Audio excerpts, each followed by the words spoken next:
네, 그러면 오늘의 마지막 이야기를 시작해 보도록 하겠습니다. 앞서 2시간 동안 법학전문대학원에 대해서 설명을 드렸습니다. 법조인이 되기 위한 방법은 무엇이며 그 방법으로 법학전문대학원을 입학하기 위해서는 어떤 것들이 필요한지 첫 교시에 잘 살펴보았고요. 그리고 두 번째 시간에는 법학전문대학원을 입학하게 되면 과연 무엇을 하는지, 무엇을 배우고 법학전문대학원에서는 공부 방법이 어떻게 되는지에 대해서 살짝 살펴보았습니다. 좀 간단하게 앞선 시간을 정리해 드리면요.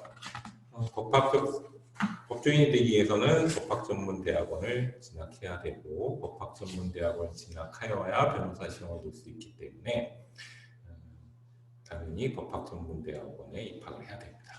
법학전문대학원에 입학하기 위해서는 학부 졸업이 필수이고요. 학부 전공에는 아무런 상관이 없다고 말씀드렸습니다. 그리고 이것에 관해서 질문으로 어떤 학부를 전공하는 것이 법학전문대학원 입학에 유리한지 묻는 분들이 계셨는데 특별히 유리한 학부는 없는 것 같다라고 말씀드렸습니다. 그리고 법학전문대학원을 졸업하게 되면 변호사 시험을 보게 되는데 그 변호사 시험이 어떻게 되는지도 살펴봤죠. 그런 변호사 시험은 제가 말씀드렸듯이 엄청나게 힘든 시험이다.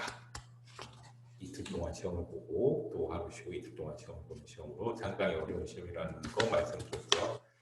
그리고 법학전문대학원을 들어가게 되면 기본 법학에서부터 출발하여서 그 실무까지 다양한 걸 배우기 때문에 3년간 배우기 때문에 상당히 고강도의 공부가 필요하다는 말씀을 드렸습니다. 특히나 변호사 시험을 보기 위해서는 변호사 시험 준비까지도 해야 되기 때문에 로스쿨 과정이 녹록지 않다는 것. 그래서 로스쿨 입학은 변호사가 되기 위한 끝이 아니라 시작이라는 말씀을 드렸습니다. 로스쿨의 공부량을 정말 경험해보지 못하신 분들은 아마 이해를 못하실 거예요. 일반 학부의 공부 가지고는 학점을 받기조차 힘들 수 있습니다. 그렇지만 그래도 누구든 할 수 있죠. 누구든 할 수 있는 공부라고 생각하시고 진학하시면 됩니다. 로스쿨에서 또 공부하는 게 힘든 이유는요. 로스쿨 진학하시는 분들이 대부분 능력이 대단히 뛰어나신 분들이 로스쿨을 들어오는 거예요. 그러니까 로스쿨을 가고자 하는 분들은 학점이나 다양한 스펙들이 상당히 높습니다. 상당히 높은 스펙을 지니신 분들이라면 그만큼 공부하는데 자신 스스로는 일가견이 있다고 생각하고 자신 있는 분들이 로스쿨을 진학하시는 거거든요. 그러니까 뛰어난 능력을 가지신 분들 사이에서 또 공부를 해야 되고 거기에서 또 우열을 가려야 하다 보니까 너무 치열한 경쟁이 있는 거죠. 서로에 대해서 너무나 치열한 경쟁 속에 살기 때문에 그래서 더 힘들다고 할 수 있어요. 그렇다고 해서 로스쿨 다니면서 놀지 못하거나 이러진 않습니다. 시간이 나면은 휴식을 취하고 서로 어울리기도 하고요. 서로 동아리, 운동 동아리나 이런 동호회 같은 거를 통해서 스트레스를 풀고 이렇게 생활합니다. 그렇기 때문에 공부만 하는 건 아니에요. 그렇지만 일반적으로 노는 시간은 그렇게 많지 않다는 거죠. 단순히 자기가 스트레스를 풀 수 있는 정도의 하나고요. 대부분의 로스쿨생들의 낙은 맛있는 걸 먹으러 다니는 거예요. 그러니까 어차피 먹어야 되잖아요. 먹는 시간에는 공부를 할 수 없으니까 맛있는 걸 먹자. 이렇게 해서 1학년 때, 2학년 때는 맛있는 걸 많이 먹으러 다니셔요. 근데 이제 문제는 3학년 때는 밥 먹는 시간도 부족해요. 사실 밥 먹는 시간에도 공부를 해야 되는데 그 밥 먹는 시간조차 아까우신 분들이 있어요. 그래서 도시락 배달을 많이 시킵니다. 도시락 배달을 해서 여러분들이 모여서 앉아서 도시락을 먹고 밥 공부를 하고 이렇게 하는 경우도 많이 있습니다.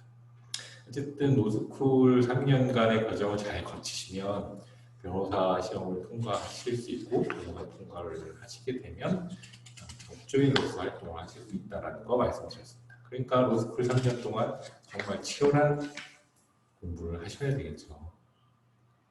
그냥 입학하면 나는 이제 고3이다 라고 생각하시고 공부를 하시면 맞을 것 같아요.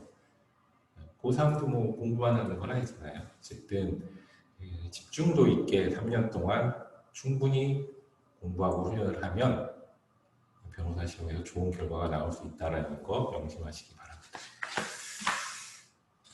그러면 이 전 시간 말미에서 말씀드렸듯이 변호사 시험을 합격 후에는 어떻게 되는지를 좀 살펴보도록 하겠습니다. 변호사 시험 합격 후 진로는 제가 말씀드렸듯이 검파, 판사, 변호사를 비롯하여 국가기관의 공무원, 공공기관, 공기업 뭐 다양한 데로 진출할 수 있다는 거 말씀드렸죠. 그러면 좀 더 자세하게 오늘의 주제를 살펴보도록 하겠습니다. 로스쿨을 졸업해서 진로를 선택하기 이전에 우선은 변호사가 먼저 되어야 합니다. 이게 어떤 의미냐면요. 그 판사, 검사, 재판연구원의 선발 과정을 보시면 알 수 있어요. 법조인이 되기 위해서는 변호사를 포함하여 판사, 검사도 법조인이라고 했는데요. 변호사가 되어야만 판사, 검사가 될 수 있습니다. 그렇기 때문에 우선은 현재 제도에서는 변호사가 먼저 돼야 무엇이든 할 수 있다는 거죠. 우선 여러분한테는 생소하실 수 있는데 재판연구원이라는 게 있습니다. 재판연구원은 무엇이냐면요. 각 법원장의 명령을 받아 사건을 심리하고 재판에 관한 조사, 연구, 그 밖에 필요한 업무를 수행하는 자입니다.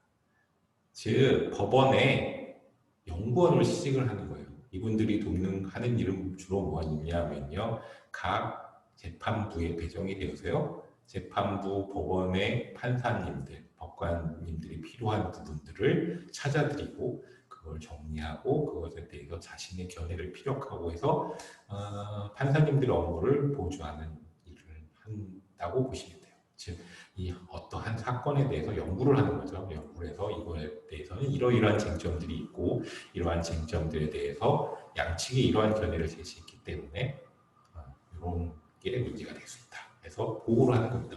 그럼 그걸 바탕으로 판사님들이 참조해서 이제 결론을 도출해 가는 거죠. 그리고 검사가 있습니다. 검사는 뭐냐면요. 재판연구원을 선발하는 방법을 제가 좀 말씀을 드려야 되겠군요. 로스쿨 재학 중에 보통 재판연구원을 선발하게 되는데요. 로스쿨 재학 중에 시험을 통해서 선발합니다. 우선 이 시험을 보기 위해서는요. 2학년 2학기나 3학년 1학기 성적이 일정 성적 이상이 돼야지 시험을 볼 수 있고요. 특히 또 재판 실무를 수강하여야만 시험을 볼 수 있습니다. 그런 일정한 자격을 갖춘 분들이 모여서 3학년 여름쯤에 시험을 보고요. 그분들 중에 선발을 하게 됩니다. 그리고 검사 같은 경우는요. 검사도 역시 로스쿨 과정에서 채용합니다. 검찰 실무라든가 검찰 인턴십에 들어가고요. 여기에서도 전국단위 시험을 봅니다. 그리고 나서 이제 3학년 졸업하기 전에 또 시험을 봐요. 검사 시험을 봐서 그 절차에서 임용을 합니다. 또 하나는 경력 검사로 선발하게 되는데 경력 검사는 뭘 말하냐면요. 법조의 경력, 그러니까 변호사로서 활동을 일정 기간 하신 분들을 중에 선발하는 겁니다. 그리고 판사들의 선발 방법은요. 법조 경력이 10년 이상인 사람 중에 선발을 하게 돼 있어요. 그럼 여기서 보시면 재판연구원이나 검사, 판사들 중에 경력 검사로나 판사들은 변호사 경력이 있어야지 임용될 수 있잖아요. 그러니까 변호사가 먼저 되어야 되는 거죠. 그리고 재판연구원이나 검사 로클럽 중에 뽑으면요. 이미 로스쿨 과정에서 선발이 되기 때문에 1월 달에 시험을 보고 변호사 시험을 보고 나면 바로 검사나 재판연구원으로서 활동을 해요. 배정이 돼서 교육을 이제 재판연구원이나 검사들 교육을 받거든요. 근데 제가 말씀드렸듯이 변호사 시험은 4월 달에 발표를 한다고 했어요. 변호사 시험을 보고 발표가 나기 전에 이미 재판연구원이나 검사들은 교육과 이런 활동을 하기 시작해요. 근데 4월 달에 변호사 시험에서 탈락을 하게 되면 재판연구원이나 검사로서의 임용이 취소가 됩니다. 그렇기 때문에 재판연구원이든 검사든 판사가 되기 위해서는 우선 변호사가 먼저 되어야 하는 겁니다. 그런 의미에서 제가 변호사가 먼저 되어야 하는 말씀을 드리게 된 거예요. 재판연구원이 무엇인지는 제가 간단하게 말씀드렸는데요. 검사는 뭘까요? 여러분들도 다들 알고 계시겠지만 검사는 법무부 산하 검찰청 소속의 특정직 공무원입니다. 이분들이 하시는 일은 뭐냐면 범죄를 수사하고 그 수사를 바탕으로 범죄가 성립되는지를 판단해서 처벌 여부를 판단하고 법원에다가 이 사람들에 대한 처벌을 구하는 역할을 하는 거죠. 즉 수사와 공소제기 그리고 공소제기를 유지하는 절차와 관련된 업무를 하는 사람입니다. 판사는 다들 아시겠지만 재판을 주재하고 양측의 의견, 그러니까 검사와 변호인 아니면 원고 피고의 의견을 듣고 진술을 듣고 증인이나 증거들을 바탕으로 해서 법률에 근거해서 판단을 하고 판결을 내리는 사람입니다. 그러면 변호사가 먼저 되어야 할 수 있다고 했으니까 변호사가 어떤 직업인지를 알아보는 게 우선이겠죠. 변호사는 변호사법이라는 게 있어요. 변호사법에 따라서 변호사들의 업무를 규제하고 변호사가 할 수 있는 일과 할 수 없는 일들을 좀 설명하고 있는데요. 변호사법 1조를 보면요. 변호사는 기본적 인권을 옹호하고 사회정의를 실현함을 사명으로 한다. 그리고 변호사는 그 사명에 따라 성실히 직무를 수행하고 사회 질서 유지와 법률 제도 개선에 노력하여야 한다. 이렇게 나와 있습니다. 변호사들의 기본적인 추상적인 이념을 말하는 거고요. 변호사들은 이런 이념을 쫓아서 일을 하여야 한다는 거죠. 물론 이거는 추상적인 개념이긴 하고 원론적인 이야기이긴 하지만 변호사가 어떠한 사명을 가지고 일해야 되는지를 보여주고 있는 것입니다. 큰 모토, 변호사로서의 큰 모토를 설명한 거죠. 변호사법 2조, 변호사법 2조, 3조인가요? 제가 헷갈렸네요. 어쨌든 변호사법에 보면요, 변호사의 직무에 관한 내용이 있습니다. 변호사는 당사자와 그 밖의 관계인의 위임이나 국가, 지방자치단체와 그 밖의 공공기관의 입촉 등에 의하여 여기가 중요합니다. 소송에 관한 행위 및 행정처분의 청구에 관한 대리행위와 일반 법무 사무를 하는 것을 결심으로 한다. 이렇게 나와있죠. 즉 변호사는 소송 업무를 하는 게 주 업무입니다. 소송에는 민사소송, 형사소송, 행정소송, 가사소송들이 있는데요. 이러한 소송에 참여해서 소송 과정에 참여해서 그 소송 과정을 이끌어나가는 한 축을 담당하는 것이죠. 그리고 또 하나의 업무는 일반 법률 사무라고 하고 있어요. 이 일반 법률 사무는 상당히 없습니다. 그래서 소송 대리가 아닌 일반적인 대리도 가능하고요. 그 다음에 회사나 이런 개인의 법률 자문도 가능해요. 그리고 계약서 작성, 그리고 해석, 뭐 여러 가지 법률하고 관련된 모든 것을 할 수 있다고 보시면 됩니다. 그래서 그런 일반적인 법률 사무를 하는 게 변호사죠. 그래도 아직까지는 변호사들이 다양한 직종에 진출하고 다양한 업무를 하고 있지만 아직까지는 변호사들의 주 업무는 소송과 관련된 업무라고 보시면 됩니다.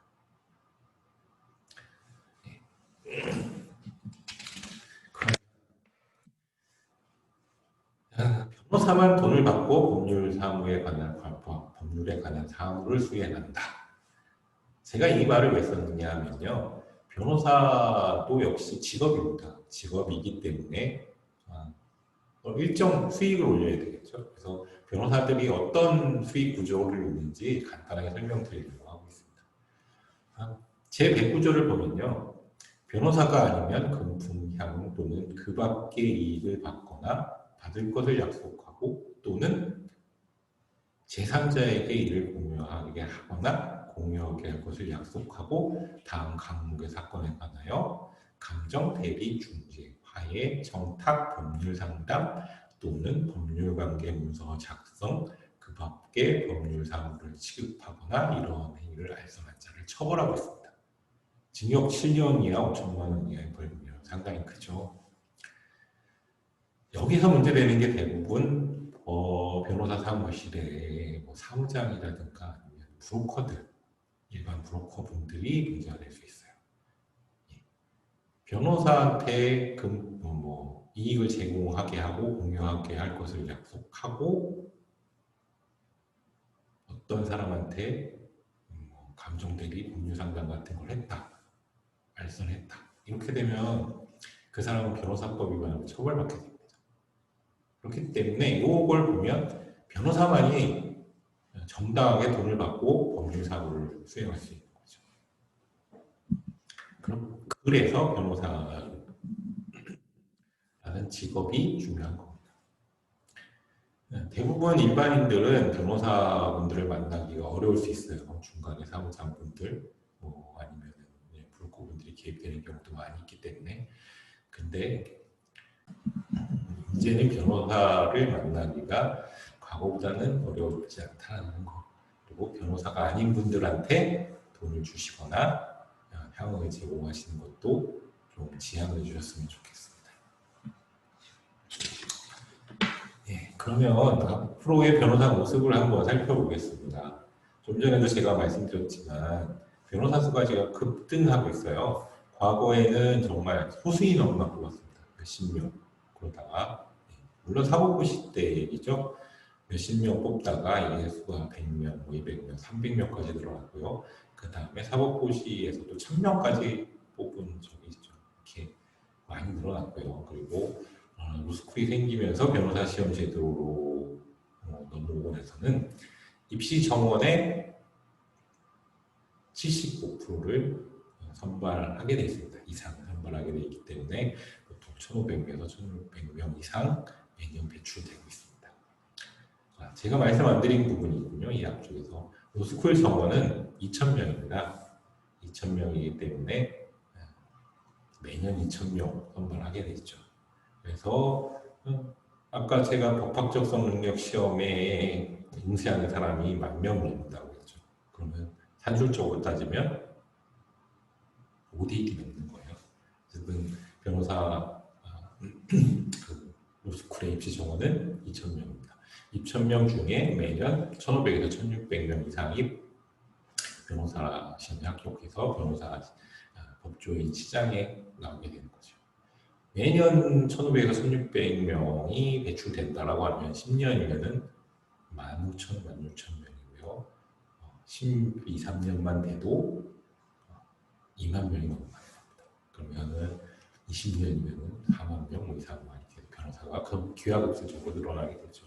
그렇지만 이렇게 변호사 수가 증가하고 있지만요. 그래도 아직은 변호사들의 소득이 다른 분들보다는 고소득입니다. 그리고 변호사가 되면 변호사가 아닌 여러 가지 일을 할 수 있다고 말씀드렸죠. 그래서 변호사 개업이나 아니면 취직하는 것 중에서도요. 정치인, 공무원, 다양한 진로가 있습니다. 더구나 최근에는 변호사분들이 새로운 영역으로 진출을 많이 하고 계십니다. 그 새로운 영역이라고 하면요. 여러 가지 매니지먼트 회사를 하시고 계시고요. 에이전트, 즉 야구 선수들 같은 경우 에이전시 역할을 해서 연봉 협상을 대행한다든가 이런 업무도 지금 하고 있고요. 또 부동산 시장에 진출하셔서 분양 업무라든가 아니면 PF를 일으켜서 건설 이런 것들을 전반적인 것을 컨트롤하고 법률적인 것을 하는 역할을 하시는 분들도 있고, 그래서 과거에는 생각지 않았던 분야들에서 변호사들이 활동을 하고 있습니다. 따라서 앞으로의 변호사 모습은 다양한 분야에 저희가 변호사들을 많이 볼 수 있다는 거죠.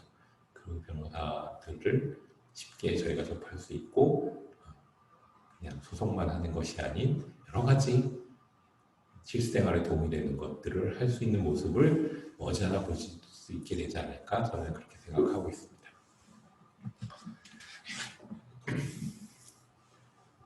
일반적으로 변호사가 되면요, 선택사항은 한 4가지 정도로 보실 수 있어요. 물론 검판사가 되는 것도 있지만 그것을 제외하고 변호사로서 우선은 대형 로펌, 우리가 잘 알고 있는 대형 로펌들, 유명한 대형 로펌에 들어가는 방법이 있고요. 그리고 일반 로펌, 그 대형 로펌은 아니지만 소규모 로펌, 중형 로펌들 같은 곳에 변호사로 취업을 할 수 있습니다. 그리고 일반 기업의 산업 변호사로서도 할 수 있고요. 그리고 그것도 저도 싫다고 하면 본인 스스로 개업을 해서 변호사 활동을 할 수 있습니다. 그리고 뭐 기타 공무원이나 아까 처음에 말씀드렸듯이 여러 가지를 할 수 있죠. 그러면 이 중에 내가 무엇을 선택할 것인가라는 의문이 생기죠. 그리고 그 직책에 따라, 직책이라고 해요. 아무튼 그 분야에서의 특징, 장점이 무엇인지 궁금하실 거예요. 내가 변호사가 돼서 무엇을 할 것이냐는 자신이 추구하는 것이 무엇인지에 따라 달라질 수 있어요. 나의 시간을 충분히 활용하는 걸 원하느냐, 아니면 나는 좀 더 많은 소득을 얻고 싶으냐, 아니면 안정된 직업을 하고 싶으냐, 아니면 워라밸이 뚜렷한 걸 하고 싶으냐라는 것에 따라 달라지죠. 우선 고소득을 원하시는 분들은 일반적으로 대형 로펌에 들어가는 걸 선호하십니다. 물론 대형 로펌에 들어가는 게 쉬운 건 아니에요. 로스쿨 성적도 좋아야 되고요. 변호사 시험도 합격해야 되고 그렇기 때문에 대형 로펌으로 들어가시는 분들은 많지 않아요. 그것도 어쨌든 대형 로펌에 들어가면 엄청난 고소득을 받을 수 있습니다. 그렇지만 대형 로펌과 같은 고소득을 보장하는 곳은 그만큼 업무량이 많습니다. 즉 업무 강도가 높은 거죠. 새벽까지 일을 하고 새벽에 출근한다든가 자신이 맡은 업무를 해야 되니까요.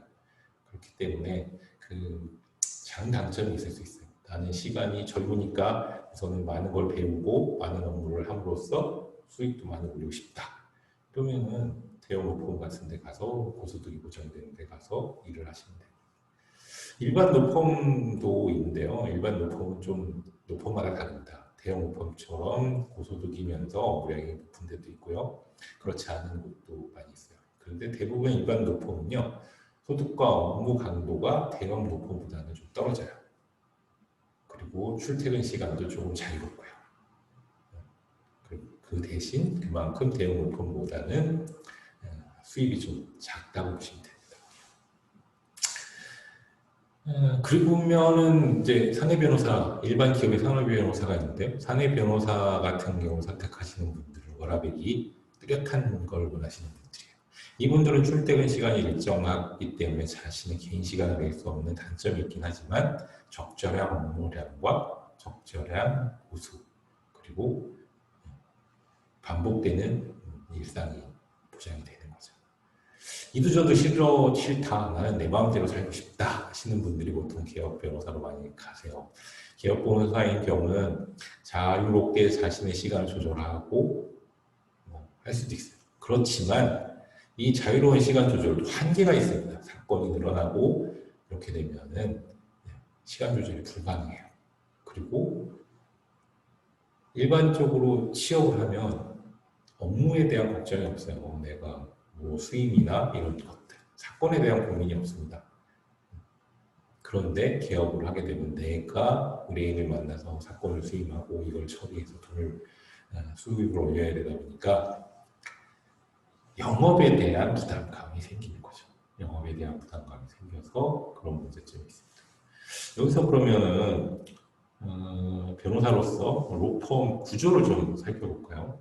대형 로펌 같은 경우는 연차가 많은 파트너 변호사님들이 계셔요. 그리고 그 밑에 좀 연차가 조금 있는 어소 변호사, 그리고 그 밑에 시니어 변호사. 시니어 변호사는 보통 훈련하는 초년 변호사들을 보통 말하거든요. 이렇게 해서 이 파트너 변호사로부터 이렇게 밑으로 이렇게 업무가 하달이 되게 됩니다. 그래서 잘못하면은 시니어 변호사인 경우는 여러 업소나 여러 파트너 변호사한테 업무를 한꺼번에 맡기 때문에 감당이 불가능할 정도가 될 수 있어요.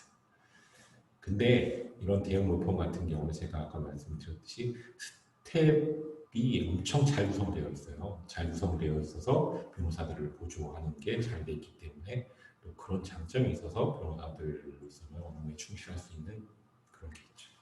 개인 변호사 같은 경우는 스텝이 많지 않는 경우에는 변호사들이 스텝이 해야 될 일까지 하게 되는 경우가 발생할 수 있습니다.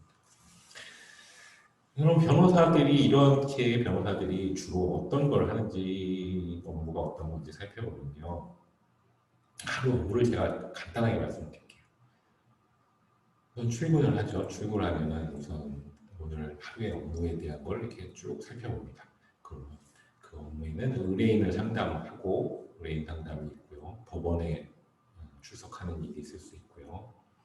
그 다음에 서면을 작성해야 됩니다. 법원에 가기 전에 참석하기 전에는요, 서면을 작성해서 미리 내거든요. 서면을 작성해야 되고, 만약에 형사재판 같은 형사 사건 같은 경우는 경찰 조사나 검찰 조사에 같이 가서 조사에 참여를 해야 되기도 합니다. 그리고 법원이나 검찰 이런 데 가게 되면요, 대기 시간이 있어요. 딱 정해진 시간에 재판이 열리지 않는 경우가 많기 때문에 또 대기를 해야 돼요. 지방 출장인 경우에, 지방 재판인 경우에 지방으로 이동하는 시간도 있고요. 그 다음에 또 교도소나 구치소에 수감되어 있는 사람을 할 때는 또 접견을 가야 됩니다. 이런 업무들을 쭉 해야 되고요. 해야 된다고 보시면 돼요. 그러면 변호사들이 하는 사람이 보통 맞는 사건의 수가 궁금하시죠? 보통은 30건에서 80건으로 다양합니다. 그거는 그 변호사 역량에 따라서 좌우되고요. 그 건건이 이런 업무들을 하셔야 된다는 거죠. 그러니까 처음에는 사건이 없을 때는 괜찮지만 사건이 뭐 4, 50개로 늘어나게 되면 이 많은 업무를 4, 50번씩 해야 된다는 게 이제 문제가 되고 업무 강도가 높아지는 겁니다. 그렇다고 해서 이렇게 한꺼번에 50건씩 뭐 이렇게 하라고는 안 해요. 조금씩 누적이 되다 보면 결국은 자신이 맡고 있는 사건이 그렇게 될 수 있다는 거죠. 변호사들 로스쿨에서도 엄청난 강도의 공부를 했는데 변호사가 돼도 엄청난 강도의 일을 하게 되는 거예요. 어떻게 보면 왜 변호사가 됐나 이렇게 생각할 수 있을 정도로 업무 강도가 높을 수 있다는 거 생각을 꼭 하시고 변호사가 되셨으면 좋겠어요. 다시 한번 이제 변호사 시험 합격 진로에 대해서 좀 총체적으로 한번 보겠습니다. 변호사 시험을 합격하면요, 우선 6개월의 연수를 거친다고 했죠. 6개월의 연수 과정을 거치고 나서 변호사로서 활동을 할 수 있습니다. 그러면 일정한 요건을 갖춘 사람이 검사나 판사, 또 재판연구원으로 활동할 수 있고요. 그 다음에 국가기관 공무원, 경찰 군 법무관. 사실 어린 학생들이 로스쿨 입학하고 나서는요, 군 법무관으로 많이 가긴 합니다. 군대를 대신해서 가거든요. 근데 그렇지 않은 경우도 많아요. 여성분들이나 아니면 군대를 갔다 오시는 분도 군 법무관을 지원해서 군 법무관으로 활동하십니다. 또 요즘은 경찰에서도 변호사들을 많이 뽑고 있어요. 그래서 경찰에 지원을 하셔서 경찰 안에서 변호사로서 할 수 있는 일들을 하고 있는 거죠. 그리고 공공기관, 공기업에서도 많은 변호사들을 채용하고 있어요. 대부분의 공기업에 예전에는 뽑지 않았던 변호사들을 선발해서 적절한 곳에 배치해서 변호사로서의 일을 할 수 있도록 하고 있습니다. 국가기관 공무원 중에는요, 지방자치단체 있죠. 지방자치단체에서도 요즘 변호사를 많이 뽑아요. 구청에서도 많이 뽑고요. 군청도 뽑는 경우가 있습니다. 물론 40대보다는 대우가 많이 줄었다고 보시면 돼요. 40대에는 보통 5급 공무원으로 뽑았다고 해요. 그런데 지금 현재 6급 정도의 대우의 공무원으로 선발하고 있습니다. 그리고 공공기관으로 가시는 공기업으로 가시는 분들 중에는 정부 법무공단이나 법률구조공단으로 가시는 분들이 많이 있어요. 정부법무공단은 뭐냐면요. 정부가 소송을 제기하거나 소송을 당했을 때 그 소송 업무를 그 국가기관 자체에서 하는 것이 아니라요. 그거를 변호사한테 위탁을 할 수 있습니다. 근데 일반 변호사한테 위탁을 하지 않고 정부법무공단이라는 정부의 소송을 주로 관장하는 공단에다 위탁하는 거죠. 그런 소송을 주로 맡는 공기업이 정부법무공단입니다. 그 법률구조공단은 여러분들도 아시다시피 법률적인 도움이 필요한 저소득층이나 어려운 분들한테 소송을 진행해주고 대리인을 통해서 그 사람들한테 법률 서비스를 제공하는 기관입니다. 대부분 저도 이렇게 좀 어려우신 분들이 오거나 뭐 이렇게 되면요 상담을 하다가 개인 변호사기 때문에 수임료가 좀 세거든요. 그런 경우는 법률구조공단에 가서 상담을 받아보시거나 법원의 소송구조를 활용해 보시라고 이렇게 안내를 해드리고 있어요. 그리고 뭐 대학 교수, 제가 말씀드렸듯이 법학전문대학원은 대학원이기 때문에 석사학위가 나옵니다. 전문 법학 석사학위를 받기 때문에요. 그 석사학위를 가지고 박사 과정에 진학할 수 있어요. 일정한 박사 과정을 거치고 거기에서 박사학위를 받게 되면 연구원이나 대학 교수 이런 것도 생각해 볼 수 있죠. 근데 요즘 대학 교수로 하면 특히 로스쿨 대학 교수를 하기 위해서는 대부분 저걸 하셔야 돼요. 실무를 좀 거치셔야 됩니다. 변호사나 판사, 검사로 일정 기간 동안 재직을 하시고 나서 그리고 나서 이제 하실 수 있는 거죠. 그래도 어쨌든 박사 학위를 받아놓으시면은 이제 대학 교수 로스쿨이 아니어도 법학과가 있는 곳도 많고요.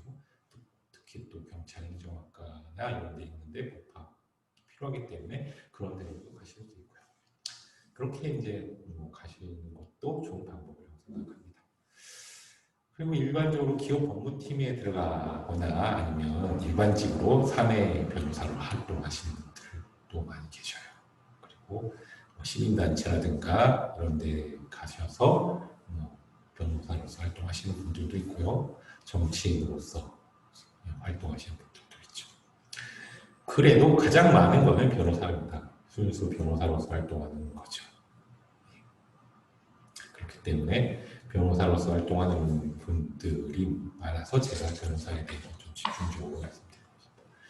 여기서 여담으로 변호사만이 돈을 받고 뭐 법률 사고를 처리할 수 있다고 했잖아요. 그러면 변호사는 수임료는 어떻게 돼 있을까 궁금하실 것 같아요. 그래서 간단하게 여담으로 말씀드리면 변호사는 착수금과 성공보수를 나뉘고 있습니다. 착수금이라는 것은 일반적으로 어떤 소송이나 법률 사고를 처음 시작할 때 받는 돈이고요. 성공보수는 그 원하는 바를 결과를 이끌어냈을 때 그거에 대한 대가를 받는 겁니다. 물론 현재는 형사 사건에 대해서 성공보수를 받을 수 없어요. 그래서 형사 사건인 경우에는 단계별 교수라고 해서요. 수사 과정, 재판 과정, 아니면 접견 이런 것들의 단계별로 수임료를 책정해서 받는 변호사분들도 계십니다. 이 노담이었고요. 궁금해하실 것 같아서. 자, 그러면 변호사의 업무에 대해서 조금 살펴보도록 하겠습니다. 그 변호사의 업무를 살펴보기 위해서 재판이란 무엇인지, 소송이란 무엇인지, 변호사의 주 업무가 제가 재판 참여라고 말씀드렸으니까 이 부분에 대해서 좀 설명을 드리면서 오늘 강의를 마무리할까 합니다. 재판은 말 그대로 옳고 그름을 따져서 판단하는 겁니다. 즉 재판을 통해서 결론을 도출해야 맞다고 보시면 되죠. 판결, 판사의 주제로 재판을 진행해서 결론을 도출하는 거죠. 헌법 제27조를 보면요. 모든 국민은 헌법과 법률이 정한 법관에 의하여 법률에 의한 재판을 받을 권리를 가진다라고 나와 있습니다. 즉 법관이 법률에 의해서 재판을 진행하고 재판을 한다는 거죠. 여기에 검사, 변호사들이 참여를 하는 겁니다. 그럼 소송이란 무엇일까요? 소송은 재판에 의하여 원고와 피고 사이의 권리나 의무 따위의 법률 관계를 확정하여 줄 것을 법원에 요구한다는 겁니다. 즉 소를 제기한다라고 보시면 돼요. 소송이라는 것은 소의 제기에서 시작해서 판결 확정으로 끝나는 과정을 얘기한다라고 보면은 좀 쉽게 설명을 드리는 걸까요? 하여튼 그 재판의 과정을 얘기한다고 생각하시면 돼요.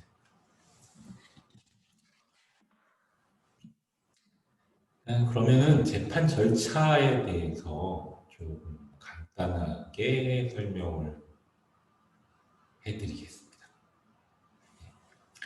우선은 민사 재판 절차에 대해서 조금 설명을 드리면요. 민사 재판 절차는 보통 행정이나 가사 재판 절차도 이 민사 재판 절차를 따릅니다. 그래서 민사 재판을 관장하는 민사소송법이라는 것이 있는데 그 민사소송법에 그러니까 행정이나 가사의 경우 규정이 없을 경우에는 민사소송법 절차를 따라서 운영하게 됩니다.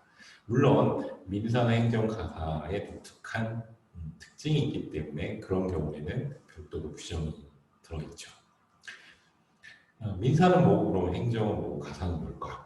민사는 말 그대로 민법적인 일반 실생활에서 민법적인 그러니까 일반적인 법률 관계를 다투는 경우를 민사라고 하고요. 행정이라는 것은 국가기관 그러니까 국가기관과 일반인과의 문제를 다투는 거죠. 그러니까 행정기관에서 운전면허 취소를 했다. 교통사고가 나서 운전면허 취소 처분을 했다. 음주운전으로. 그래서 그것을 다투는 것을 행정이라고 보시면 돼요. 그러니까 행정기관의 처분에 대해서 다투는 소송이라고 보시면 돼요. 가사는 뭐냐면요. 가사 재판은 가사 사건, 즉 이혼이나 양육권 아니면 소년보호 사건이라든가 가정폭력 같은 이런 부분들을 특별히 가사 사건으로 분리해서 따로 이렇게 절차를 진행하고 있어요. 그런 경우를 가사 사건이라고 생각하시면 됩니다. 변호사들이 그럼 이런 민사 재판이나 형사 가사 재판을 어떻게 임하는지를 좀 설명을 드릴게요. 우선 의뢰인을 상담을 합니다.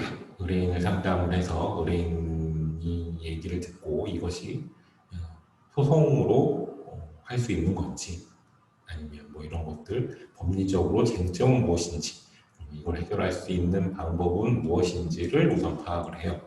그걸 파악한 다음에 우선 그것과 관련된 그걸 파악했다고 해서 말로만 하면 안 되기 때문에 그것과 관련된 증거를 수집하게 됩니다. 즉 의뢰인이 주장하는 내용을 뒷받침할 수 있는 것, 즉 입증할 수 있는 증거를 수집하고 모아요. 그렇게 모은 다음에 그걸 바탕으로 변호사가 소장을 작성하게 됩니다. 이러한 예를 들어 설명하자면 A가 B한테 돈을 1,000만 원을 빌려줬습니다. 근데 B가 이를 갚지 않아요. 그랬을 경우 A는 변호사를 찾아오겠죠. B한테 돈을 빌려줬는데 돈을 갚지 않습니다.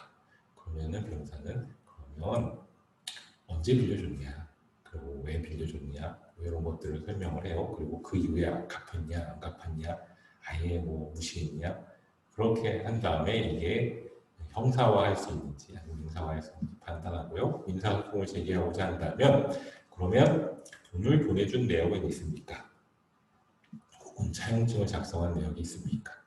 이도저도 없다면 문자나 카톡 등 대화 같은 게 있습니까? 빌려줬다라는 걸 증명할 수 있는 이런 걸 확보한 다음에 그걸 근거로 B한테 소송을 제기합니다. 즉 소장을 작성하는 거죠. B는 A에게 돈 1,000만 원을 반환해라. 이자도 청구할 수 있고요. 그렇게 소장을 작성해서 법원에 소를 제기합니다. 이때 변호사는 당사자가 누구인지, 누가 누구한테 청구를 하는지와 무엇을 청구할지, 그러니까 소송물이라고 적어놨는데요. 앞에서 A가 B한테 대여금 반환 청구를 할 때 그 대여금 반환 청구가 소송물이 됩니다. 이렇게 무엇을 청구할지를 결정해서 소장을 작성해서 법원에 어떤 법원에 제기해야 되는지를 판단한 다음에 그 법원에 소장을 접수해서 소를 제기합니다. 그러면 법원은 그 접수된 사건에 따라서 사건 번호를 부여하고요. 2020 가단 이렇게 접수합니다. 그리고 그거를 재판부가 법원에 가시면 재판부가 상당히 많습니다. 단독 재판부, 합의 재판부. 그래서 2억 이하는 보통 단독 사건에서 지급하고요. 그걸 넘어가면 이제 합의부 사건에서 하거든요. 이렇게 이 사건은 어느 재판부에서 해야 될지를 배당을 하게 돼요. 배당을 하면 그 배당받은 재판부는 그 소장을 상대방한테 송달을 합니다. 보내요.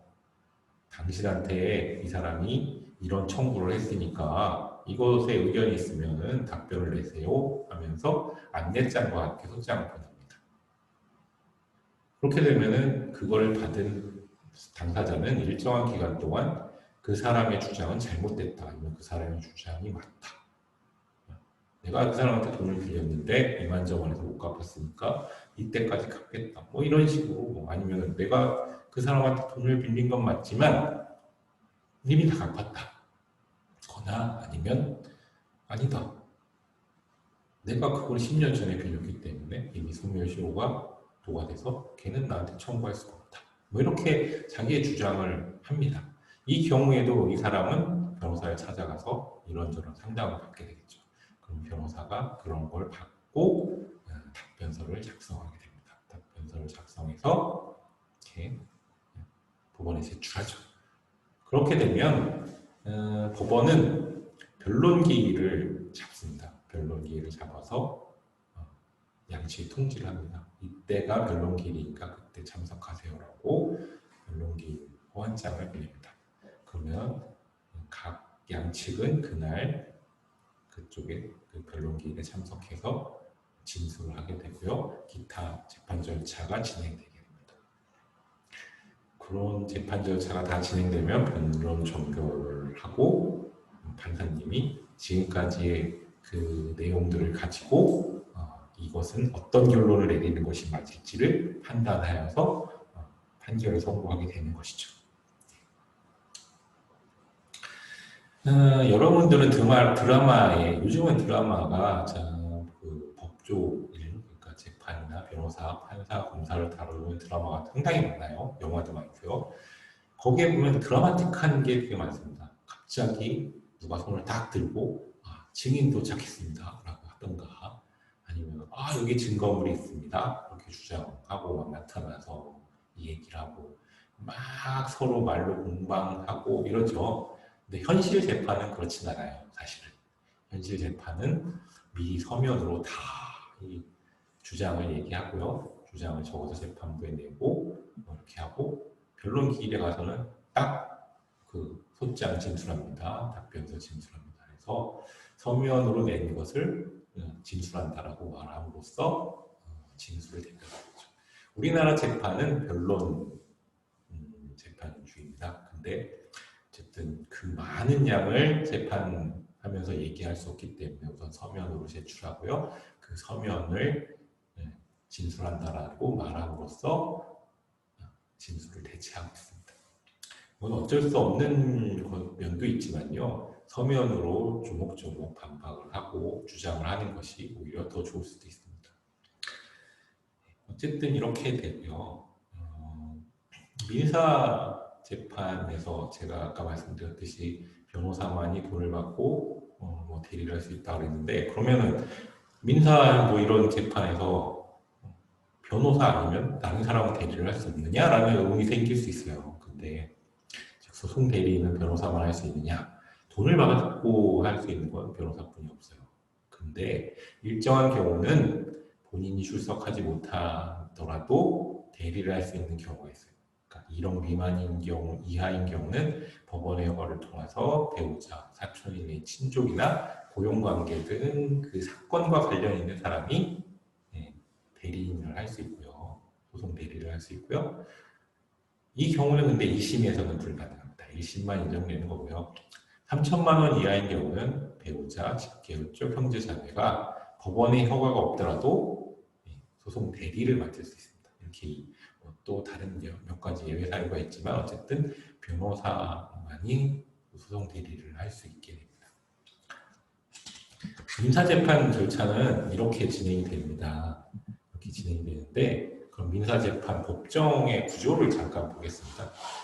민사재판은 재판장, 그러니까 판사님이 앞에 단상에 앉아 계시고요. 그 바로 밑에 단상 밑에 보면 참여관과 실무관 그리고 속기사가 있습니다.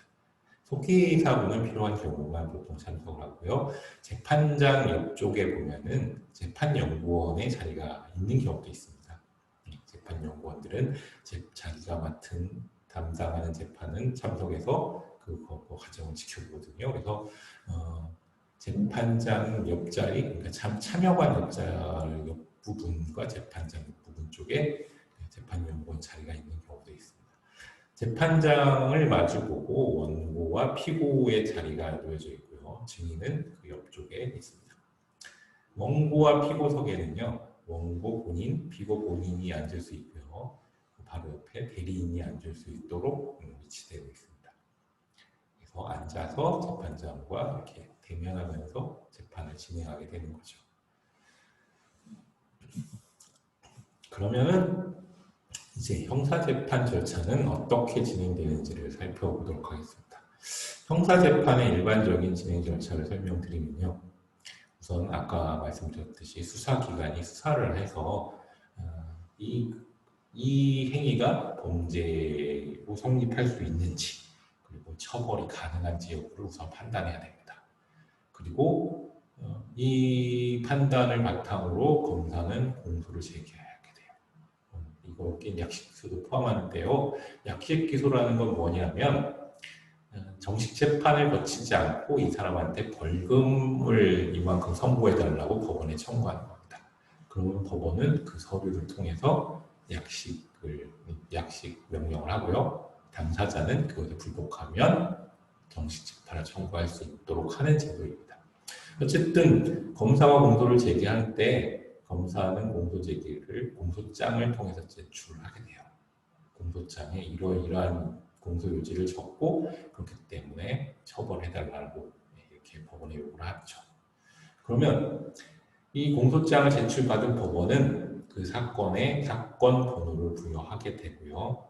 사건 번호를 부여하면 그 피의자한테 통지를 하게 됩니다. 이때 통지를 하게 되면 공소를 제기하게 되면요. 피의자 신분이 아니고 수사 과정에서는 피의자인데요. 수사기관이 아니고 공소를 제기하게 되면 그때부터 피고인이 됩니다. 그래서 여기가 피의자에게 통지한다라고 했는데요. 어쨌든 이 경우는 피고인이 되게 됩니다. 피고인한테 공소장을 송달하고요. 공소장을 송달받으면 변호인이 있는 경우에는 변호인이 하게 되는데 사건 기록을 복사하게 됩니다. 즉 검사가 공소장을 제출했는데 공소장 내용을 증명할 수 있는 증거도 있을 거래요. 그러니까 수사기관에서 수사한 기록이나 여러 가지 증거물, 아니면은 다른 증인들의 내용, 수사에 참여한 사람들의 내용들이 있어요. 이걸 알아야지 피고인 입장에서는 방어를 할 수 있잖아요. 그래서 검찰에다가 변호사나 의뢰인이 복사를 청구하게 돼요. 그 전에 우선 변호사는 뭘 하냐면 그 피고인, 의뢰인을 상담을 하거나 의뢰인의 가족과 상담을 통해서 사건을 파악하죠. 어쨌든 사건 기록을 복사해야 이 사건의 전반적인 것을 알 수 있기 때문에 검찰의 사건 기록을 복사하고요. 어떤 경우는 검찰 기록이 몇만 페이지 되는 경우도 있어요. 물론 드문 경우긴 하지만 일반적으로 그래도 300~400페이지 정도는 되는 경우가 많습니다. 그렇게 이제 기록을 복사해 오면 변호사가 하는 일은 뭐냐면 기록을 검토해요. 공소장과 해석 그리고 피고인이 진술을 바탕으로 내가 이 사건에 대해서 나의 범죄 혐의를 인정하느냐 마느냐 여부부터 출발해서 이게 수사가 제대로 됐는지 이 검사가 제출한 증거는 증거로서 효력이 있는지를 판단하고요. 그 판단을 통해서 공판 준비에 필요한 서면을 제출하게 됩니다. 법원에. 이걸 공판준비서면이라고 주로 말을 하는데요. 공판준비서면에는 변호사가 앞으로 범죄의 성립을 인정하는지 여부부터 증거의 인정 여부, 그리고 앞으로 어떤 절차를 거쳐서 피고인을 변론할 것인지, 변호할 것인지를 이렇게 공판준비서면으로 제출합니다. 그러면 이제 공판기일에 출석해서 이제 진술하고 이렇게 절차가 진행돼요. 증인 신문 절차도 진행되고요. 그 다음에 기타 절차가 진행돼서 종결하게 되면 민사와 마찬가지로 판사님이 판결을 선고하게 됩니다. 판결을 선고하게 되면 이걸로 끝은 아니고요. 1심이 끝나면 7일 이내에 피고인은 불복할 경우 항소, 검사도 물론 불복할 경우 항소할 수 있고요. 항소하면은 이제 항소법원에서 또 2심을 진행하고 또 3심까지 이렇게 가게 됩니다. 민사도 역시 1심 판결을 불복하면 항소를 할 수 있고요. 대법원까지 갈 수 있습니다. 그러면 형사재판법정은 어떨까요? 형사재판법정은 민사재판법정하고 약간 차이가 있습니다. 물론 재판장께서 판사님은 단상 앞에 이렇게 계시죠. 합의부 재판이냐 단독 재판이냐에 따라 달라요. 합의부 재판은 재판장이 가운데 계시고 양쪽에 법관 두 분이 이렇게 계십니다. 배석 판사라고 하시는데 두 분이 이렇게 앉아 계세요. 그러면 그 앞에 참여관, 실무관, 속기사 이렇게 민사재판하고 똑같이 이렇게 앉아 계시고, 이거는 일반적인 경우입니다. 꼭 이렇게 된다는 건 아니고요. 일반적인 경우예요. 검사님이 한편에 계시고 피고인과 변호인이 또 반대편에 마주보고 앉아 계세요. 증인은 민사와 다르게 재판장과 마주보는 자리에 증인이 앉을 수 있습니다. 여기에 또 아까 말씀드린 재판연구원도 참여할 수 있고요. 성범죄나 아니면 뭐 이런 피해자가 있는 경우에 피해자 변호사가 있을 경우에는 피해자 변호사도 이 재판에 출석할 수 있는데요. 그러니까 증인 자리 옆쪽에, 검사 쪽 옆쪽에 자리를 마련해서 피해자 변호사가 거기 앉아서 재판 절차에 참여할 수 있도록 하고 있습니다. 이렇게 앉아서 이렇게 이제 공방을 하고 이렇게 변론이 진행된다고 보시면 돼요. 형사재판에서 그러면 형사재판에서 변호인은 무엇을 의미할지 말씀을 드려보겠습니다. 민사재판에서는 보통 소송 대리인이라고 말을 하는데요. 형사재판에서는 변호인이라고 불러요. 변호사를 변호인이라고 부르는데 그 이유는요. 형사재판도 소송 대리인이긴 맞아요. 그렇지만 소송 대리인을 넘어서서 그 피고인을 보조하고 변호하는 역할을 하기 때문에 변호인이라는 말을 쓰고 있습니다. 즉 사전적 의미로 보면 피고인 피의자의 방어력을 보충함을 임무로 하는 피고인 피의자의 보조자라고 되어 있습니다. 즉 피고인을 위한 변호를 임무로 하는 사람을 변호인이라고 하시면 돼요. 그래서 형사 재판에서는 변호사라고 안 하고 변호인 누구 이렇게 변호인 이렇게 말씀니다. 물론 변호인, 변호사 누구 이렇게 말을 하기도 하고요. 그러면 형사 재판에서 변호인 역할을 맡는 경우는 사선, 국선 이렇게 나눠지는데요. 그 사선, 국선의 의미를 제가 잠깐 설명드릴게요. 물론 민사에서도 소송 구조나 이런 게 있기 때문에 소송 구조가 국선하고 비슷한 의미라고 볼 수 있지만 그게 그렇게 많지는 않지만 형사 사건에서는 국선 변호인들이 상당히 많이 있습니다. 왜 그러냐면 일정한 사건인 경우에는 국선 변호인이 꼭 필요합니다. 필요적 변론이기 때문에 변호사건이기 경우에는 변호사가 꼭 필요하기 때문에 이 사람이 경제적 여유가 없거나 하여튼 변호인을 선임하지 않았을 경우는 국가가 재판부가 변호인을 선임하고 지정해 두게 돼 있거든요.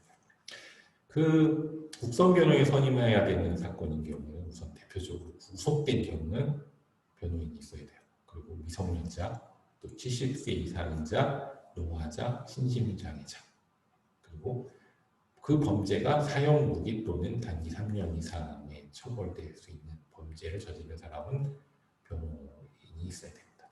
그래서 변호사를 국선 변호사를 지정해 주고요. 그리고 이 경우는 필요적 변론이기 때문에 변호사가 있어야 사건이 진행된다고 생각하시면 됩니다. 민사에서 변호사가 아닌 사람이 변호사 역할처럼 소송 대리를 할 수 있는 경우가 있다고 했잖아요. 그러면 형사에는 없을까? 일반적으로 형사에서 무엇을 신청하기 위해서는 피고인 당사자거나 변호인인 변호사관이 뭐 신청하거나 이런 걸 할 수 있어요. 그런데 예외적으로 피해자인 경우, 뭐 사기를 당했다는 피해자일 경우 형사재판에서 민사재판을 거치지 않고 형사재판에서 내가 이런 피해를 받았으니까 저 사람한테 배상을 받도록 해주세요라고 해서 배상명령을 신청할 수 있는 게 있거든요. 그런 경우 피해자의 배우자, 직계혈족, 형제자매가 할 수 있습니다. 그리고 또 하나 구속재판에서 처음에 구속은 어떻게 진행되냐면요. 범죄 혐의가 중대하고 도주 우려가 있거나 증거인멸 우려, 재범의 위험성, 피해자 가해 우려가 있으면 수사기관에서 구속영장을 청구합니다. 그럼 구속영장을 청구하면 그 구속이 적당한 것인지, 구속의 필요성이 있는지를 판사님이 검토를 해서 영장을 발부하게 돼요. 만약에 영장이 발부가 되면 그 영장 발부로 끝나는 게 아니고요. 피고인은 그 영장 발부에 대해서 피의자죠. 이 당시 피의자는 영장 발부에 대해서 다시 한번 판단해달라고 구속접근심 심사를 청구할 수 있습니다. 그때 구속접근심 심사를 청구할 수 있는 사람 중에 배우자, 직계혈족, 형제자매가 포함된다는 거. 그리고 형사재판은 그 변호사를 선임할 수 있는 사람이 배우자, 직계혈족, 형제자매도 독립해서 변호사를 선임할 수 있어요. 그래서 독립해서라는 거는 그냥 피고인이나 피의자가 원하지 않더라도 선임을 할 수 있다는 거죠. 이렇게 형사 절차에 대해서 제가 좀 살펴보았습니다. 지금까지 형사 재판 절차, 민사 재판 절차 등을 살펴봄으로써 소송에 대해서 살펴보았습니다. 여기까지가 제가 오늘 여러분들한테 이야기 드리려고 준비했던 내용이고요. 끝으로 간단하게 오늘 제가 여러분한테 얘기해 준 것 중에 중요한 것들만 몇 가지 정리하고 마무리하도록 하겠습니다. 법조인이 되기 위해서는 제가 필수적으로 법학전문대학원을 진학하여야 한다고 했습니다. 현재 법조인이 되기 위해서 그 관심을 가지신 분들 중에는 현재 대학을 다니시는 분들도 있을 수 있지만 고등학교, 중학교를 다니시는 분들 아니면 직장인 분들도 있기 때문에 이 강의에서 여러 가지 얘기를 말씀드린 겁니다. 중고등학생 분들이라면 우선 내가 어느 대학을 갈지부터 선택하셔야 하는데 로스쿨에서는 학부의 제한이 없기 때문에 학과 선택은 그렇게 중요하지 않다라고 말씀드렸고요. 다만 대학을 선택하는 데 있어서 지역인재 전형 같은 게 있기 때문에 이것을 고려하셔서 나한테 맞는 것이 어떤 것인지 전략적으로 선택하실 필요성이 있다고 말씀드렸습니다. 지금 현재 대학을 다니시는 분들은 이제 로스쿨에 관심을 가지고 계신 분들을 말씀드립니다. 아니면 직장인 분들, 대학을 졸업하신 분들, 아니면 대학원들 이렇게 이제 로스쿨에 직접적으로 응시할 수 있는 분들을 위해서는 로스쿨에 들어가기 위해서 필요한 것들이 무엇인지를 설명을 드렸어요. 로스쿨에 들어가기 위해서는 학점, 리트, 그 다음에 영어 성적, 다양한 것들이 있다고 말씀드렸고요. 특히 리트를 공부하는 방법으로는 이게 지식을 묻는 시험이 아니기 때문에 좀 열린 마음으로 가지고 적성을 개발한다, 나의 능력을 함양한다라는 생각으로 꾸준히 장기적인 플랜이 필요한 경우도 있으니까 이걸 대비하시라고 말씀드렸습니다. 그리고 학부 시절 동안에 스펙을 관리하실 수 있는 부분은 관리를 하셔야 하고요. 졸업하신 분들이라면 졸업했어도 스펙 관리가 필요할 경우는 관리를 좀 하셔야 될 거라고 생각해요. 그리고 로스쿨에 입학하고 나서 끝이 아니라 진정한 시작이라고 말씀드리면서 로스쿨이 얼마나 많은 공부를 필요로 하는지, 그리고 어떻게 공부해야 되는지 설명을 드렸어요. 실질적으로 로스쿨 변호사가 되면 사실 공부를 더 많이 해야 하는데요. 공부할 시간이 그렇게 많지는 않습니다. 저도 뭐 판례를 찾아보고 이렇게 하는데요. 사건을 하다 보면 실질적으로 공부할 시간은 많지는 않아요. 그래도 공부를 하려고 노력하는데 로스쿨 과정에서 얼마나 충실히 공부를 하느냐에 따라서 이제는 내가 변호사나 나와서 사회생활을 할 때 얼마나 내가 업무를 잘 수행할 수 있는지가 가늠이 된다라고 보시면 돼요. 그래서 로스쿨 과정을 충실히 이행하시고 많은 공부를 하셔서 변호사 시험도 단번에 합격하시고 그 다음에 변호사 활동을 하시면서도 능력을 함양하실 수 있기를 바라겠습니다. 그리고 로스쿨을 졸업하시고 나서 여러 가지 할 수 있는 업무가 있다는 거 설명드렸는데요. 제가 그걸 말씀드린 이유는 현재 변호사 수가 상당히 많이 늘어나고 있어요. 그래서 변호사들 입장에서는 위기의식이 팽배하는 경우도 많고, 그래서 변호사들은 변호사 선발 인원을 줄여라 이렇게 하고, 오히려 또 로스쿨생들 경우는 변호사를 자격화 시험을 하자라는 논쟁이 있을 만큼 이렇게 변호사들이 많이 늘어나고 있는데, 그래도 변호사가 할 수 있는 일들은 다양하게 많기 때문에 내가 굳이 변호사로서 소송만 생각하시 않으신다면 할 수 있는 일이 많다. 그래서 내가 꿈이 무엇인지도 생각해 보시고, 물론 외교관이 꿈이신 분도 제 생각에는 변호사를 하다가 외교관이 되실 수도 있을 것 같아요. 앞으로는 변호사라는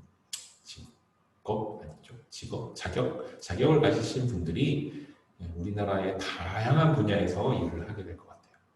그러면서 법률적으로 시너지도 일어나고 저희 나라가 발전할 수 있을 거라고 생각하기 때문에, 단순히 변호사 수가 늘어나는 것 때문에 법조인이 되는 게 이렇게 두렵거나 왠지 꺼려지시는 분들은 한 번 더 생각해 보시기 바랍니다. 더 생각해 보시기 바라고요. 법조인이 되면 좋은 점도 많이 있다는 거 기억해 주셨으면 좋겠습니다.